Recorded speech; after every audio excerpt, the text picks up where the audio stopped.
Assalamualaikum warahmatullahi wabarakatuh. Perkenalkan, nama saya Hafida Royana. Saya mahasiswi semester 3 kelas AA2. Di sini saya akan menjelaskan tentang materi digitalisasi UMKM dan intrapreneurship. Baik, materi pertama yang akan saya jelaskan yaitu tentang digitalisasi UMKM. Oke. Seperti yang kita tahu bahwa perkembangan teknologi digital semakin pesat, khususnya semenjak pandemi COVID-19. Nah, hal ini juga mendorong perilaku masyarakat untuk berbelanja secara daring. Nah, dan juga tidak heran juga nih, platform perdagangan elektronik itu menjadi laris manis sebagai pilihan masyarakat untuk berbelanja dan juga bertransaksi. Definisi dari digitalisasi UMKM sendiri ini adalah perubahan dari sistem konvensional ke digital sebagai upaya untuk meningkatkan efektivitas dan efisiensi proses bisnis dan operasional UMKM. Nah, digitalisasi UMKM itu membuat para pelaku usaha UMKM mengubah pengelolaan bisnisnya dari yang awalnya praktek konvensional menjadi ke praktek modern. Dan bahkan nyatanya digitalisasi UMKM itu bukan hanya sekedar menggunakan teknologi untuk menjual produknya. Akan tetapi lebih dari itu. Kenapa? Karena digitalisasi UMKM ini memungkinkan para pelaku usaha UMKM ini untuk bisa mengatur keuangan, memantau cash flow bisnis hingga memperoleh bahan baku secara online. Nah, dengan begitu, digitalisasi itu sangat berperan penting bagi berjalannya proses bisnis UMKM secara keseluruhan. Digitalisasi sendiri bahkan membuat pertumbuhan UMKM di Indonesia itu bertumbuh pesat apalagi di masa pandemi COVID-19 di 2 tahun terakhir ini. Nah, bahkan Menteri Komunikasi dan Informatika Johnny J. Plate mengonfirmasi bahwa jumlah UMKM yang terdigitalisasi sepanjang masa pandemi COVID-19 itu mencapai 16,4 juta UMKM atau tumbuh sekitar 2 kali lipat dibandingkan dengan kondisi sebelum pandemi. Selanjutnya yaitu manfaat dari digitalisasi UMKM. Nah, manfaat yang pertama yaitu memperluas jaringan pemasaran. Yang kedua, merespon perubahan gaya hidup. Yang ketiga, mempermudah konsumen di dalam melakukan transaksi. Dan yang terakhir, yang keempat, yaitu meningkatkan pendapatan. Contoh usaha konvensional yang telah melakukan digitalisasi UMKM. Yang pertama yaitu ada Pasar Santa. Pasar Santa ini adalah pasar yang terletak di daerah Kebayoran Baru, Jakarta Selatan. Pasar Santa ini didirikan sekitar tahun 2014 sampai 2015. Nah, Pasar Santa ini adalah pusat kuliner dan juga komunitas. Nah, seiring dengan perkembangannya teknologi, beberapa kedai makanan yang ada di Pasar Santa mengandalkan layanan digital seperti pembayaran melalui e-wallet dan juga pesan antar online melalui service ride hailing. Bahkan di tengah pandemi COVID-19 2 tahun yang lalu, Pasar Santa menjadi rujukan edukasi digitalisasi UMKM bagi para pelaku usaha mikro. Para pelaku usaha mikro di Pasar Santa ini telah melakukan digitalisasi di sisi pemasaran.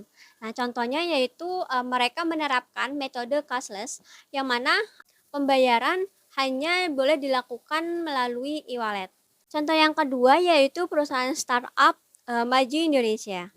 Jadi, Maju Indonesia ini adalah perusahaan startup aplikasi wirausaha untuk UMKM Indonesia.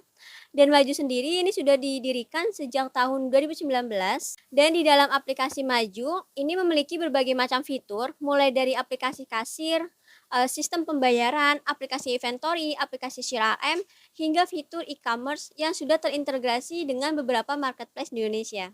Sampai saat ini, Maju sudah membantu para UMKM yang ada di Indonesia di sekitar 600 kota yang ada di Indonesia. Baik, materi selanjutnya yaitu mengenai intrapreneurship. Intrapreneur ini adalah seseorang yang memiliki jiwa entrepreneur meskipun dirinya masih berstatus sebagai seorang karyawan ataupun staf di perusahaannya. Nah, dan biasanya seorang intrapreneur ini memiliki kemampuan untuk problem solving, leadership, dan juga manajerial SDM maupun bisnis yang baik. Pengertian intrapreneur sendiri menurut para ahli, yang pertama yaitu menurut Budi Harjo di tahun 2011, yang mana beliau mengatakan bahwa intrapreneur ini adalah seseorang yang memfokuskan pada inovasi dan kreativitasnya, serta mentransformasi suatu mimpi atau gagasan menjadi usaha yang menguntungkan di dalam lingkup lingkungan perusahaan.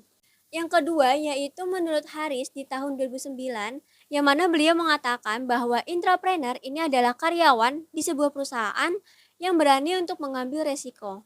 Dan yang terakhir yaitu menurut Sukmadi di tahun 2008, yang mana beliau mengatakan bahwa intrapreneur ini adalah kewirausahaan yang terjadi di dalam sebuah organisasi yang merupakan jembatan kesenjangan antara ilmu dengan keinginan pasar. Baik, setelah kita mengetahui definisi dari intrapreneur, lalu bagaimana dengan pengertian intrapreneurship? Nah, intrapreneurship sendiri ini adalah sebuah sistem yang menciptakan, membentuk, dan mendorong para karyawan dalam perusahaannya untuk memiliki jiwa seorang intrapreneur. Selanjutnya yaitu karakteristik. Nah, jika kalian ingin memiliki jiwa seorang intrapreneur, kalian harus memiliki karakteristik seorang intrapreneur. Seperti kalian harus memiliki motivasi diri yang kuat dan juga inovatif serta karakteristik-karakteristik lainnya. Nah, yang pertama, kalian harus berani mengambil resiko. Yang kedua, kalian harus memiliki jiwa kepemimpinan di dalam diri kalian. Yang ketiga, yaitu kalian harus memiliki kemampuan untuk berpikir secara strategis. Dan yang terakhir, kalian harus berkomitmen dan juga bertanggung jawab. Setelah kita mengetahui karakteristik dari seorang intrapreneur, lalu bagaimana cara menciptakan lingkungan dari intrapreneurship ini sendiri? Caranya yaitu ada dua. Yang pertama yaitu adakan forum group discussion atau VGD. Nah, sebenarnya tujuan dari VGD ini adalah untuk mencari persepsi baru dari sebuah masalah dan bagaimana solusi untuk menyelesaikannya. Dan biasanya di dalam sebuah perusahaan, nah seorang manajer ini bisa nih melihat potensi dari para karyawannya yang memiliki jiwa intrapreneur. Cara yang kedua yaitu dengan cara melakukan evaluasi dan saling memberikan masukan. Sebenarnya tidak jauh berbeda dengan cara yang pertama yaitu VGD, akan tetapi di cara kedua ini biasanya perusahaan bisa memberikan sesi di mana para karyawan ini memberikan evaluasi baik dari sisi kinerja maupun inovasinya. Nah, contohnya seperti apa yang akan mereka lakukan untuk membuat lingkungan kerja yang semakin nyaman dan juga hal apa yang bisa mengembangkan kemampuan dan skill mereka di dalam bekerja, dan lain sebagainya. Manfaat dari adanya intrapreneurship ini sebenarnya ada dua, yaitu bagi perusahaan dan juga bagi karyawannya. Nah, yang pertama yaitu bagi perusahaan. Manfaat bagi perusahaan yaitu yang pertama memberikan inovasi produk dan juga layanan, dan yang kedua yaitu meningkatkan keuntungan. Sedangkan manfaat bagi karyawan itu yang pertama yaitu mengembangkan skill atau kemampuan, dan yang kedua yaitu mendapatkan tambahan pendapatan. Selanjutnya yaitu faktor penghambat. Faktor penghambat intrapreneurship menurut Budi Harjo di tahun 2011 yaitu ada 7 faktor penghambat. Yang pertama yaitu gagasan-gagasan tanpa adanya tindak lanjut. Yang kedua, menghukum kesalahan yang disebabkan tindakan risk-taking. Yang ketiga, tidak adanya dorongan intrapreneurship dari perusahaan. Yang keempat, karyawan tidak didorong untuk berpikir mencari sebuah peluang. Yang kelima, komunikasi yang kurang baik antara karyawan dengan atasannya. Yang keenam, misi dan sasaran perusahaan yang kurang jelas. Dan yang terakhir yaitu keterbatasan waktu dan juga sumber daya yang ada di dalam perusahaan. Selanjutnya yaitu adalah contoh penerapan seorang intrapreneur, yaitu dari kisahnya Paul Buchheit, yaitu pendiri Gmail. Paul Buchheit ini adalah sosok di balik kesuksesan layanan Gmail yang sekarang banyak digunakan oleh perusahaan-perusahaan. Kehadiran Gmail sendiri ini adalah berkat campur tangan dari seorang Paul Buchheit yang awalnya hanya seorang karyawan di perusahaan Google. Yang mana di setiap harinya, Paul meluangkan waktunya kurang lebih 20% dari jam kerjanya untuk mengerjakan proyek Gmail ini. Akan tetapi ketika Paul menyerahkan proposal tentang proyek Gmail ini kepada atasannya, nah Paul ini mendapatkan penolakan terus-menerus dari atasannya.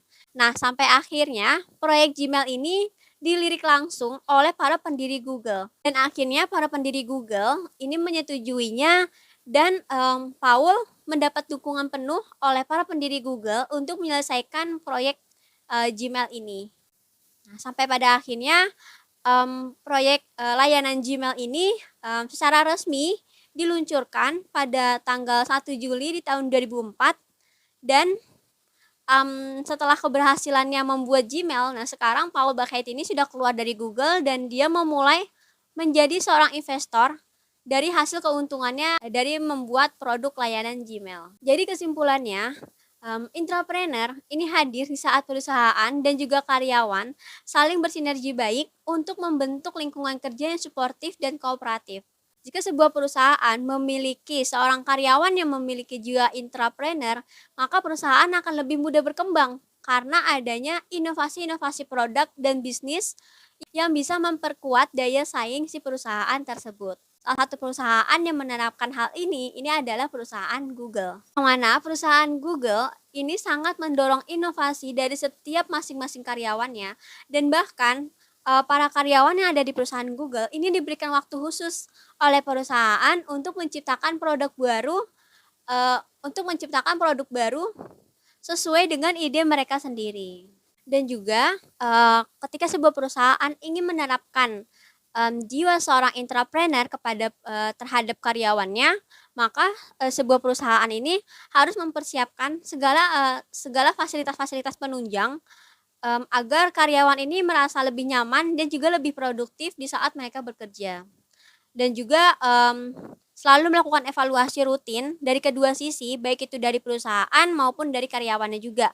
Tujuannya yaitu agar meningkatkan performa kinerja karyawan dan juga sebagai masukan agar perusahaan ini bisa menjadi lebih baik di masa yang akan datang.